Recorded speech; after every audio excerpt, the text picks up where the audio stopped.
What is up, party people? It is a beautiful day in the neighborhood today. The sun is shining and it's time for another video. In this video, I'm going to answer the question, can you start med school at 30 years old? And I'm going to tell you how you can, how I think you can. All right, let's get rolling. For context, I started medical school at 25. I finished residency at 35. So I did 4 years of med school, 5 years of surgery residency, and a year of research in residency, so 10 years. Let's start out with the problems of starting med school at 30. And I think they're probably obvious, but let's just talk about them real quick. Number one, you are not going to finish until you're 40, so you're really not going to have a real job where you make actual money and you have your kind of own deal until you're 40. So if that's a problem for some people, that may be a big issue. That was really not too much of a concern for me, and I had a couple friends that finished residency after 45, and they were okay with that. But I think towards the tail end you really get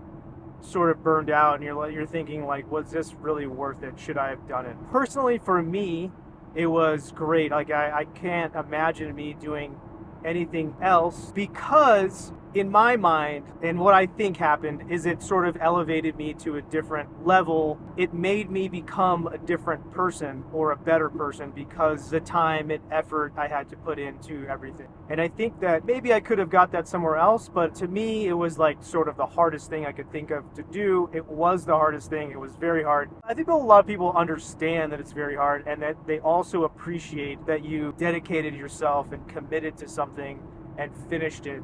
I think you get sort of a level of respect from people, like across all sort of walks of life, but it also forces you to become a better person. Second, the other big problem with this is actually getting into medical school, right? And residency when you're older. When you're trying to get in, it's more difficult, in my view, because I think the interviewers understand that it's a very difficult road. And when you're sort of a kid and you're like, I'm ready to lay down my life for this thing, I want to do this, and I don't care what I have to do it. It's sort of like the pledges in college, like, they go through this hazing period. They're like willing to do the dumbest things because they want to get into this fraternity.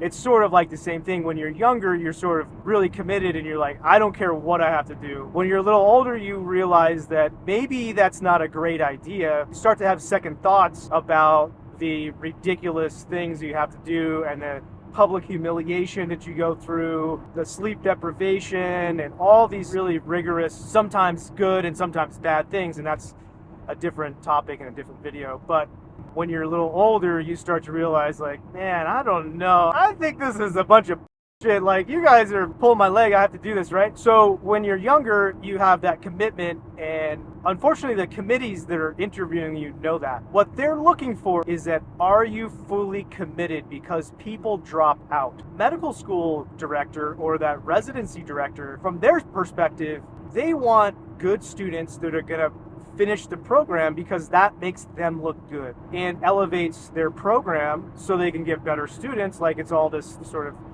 juggling act for them. So you kind of have to think about it from their perspective, is why are they concerned about a 30-year-old starting in medical school? It's because of the attrition rate, because are you going to finish? Are you going to have the commitment? When you're going to present yourself in multiple different ways, like during this application process, you sort of need to convey that you are fully committed to medicine. So then you have a better chance of like actually getting into these programs. One is sort of on you, like, are you going to not love your position at 40 when you're like, oh, I just finished, and all my friends finished their masters at 26 and they've been working for 15 years, and now I'm 40 and I just started my first job. I'm just getting on my feet. So that's something to think about, whether you'll be okay with that or not. And then second is the program. Like, can the program accept you? How will they accept you? And the final piece, which is just a little extra tidbit, is a lot of people talk about how the statistics are against you.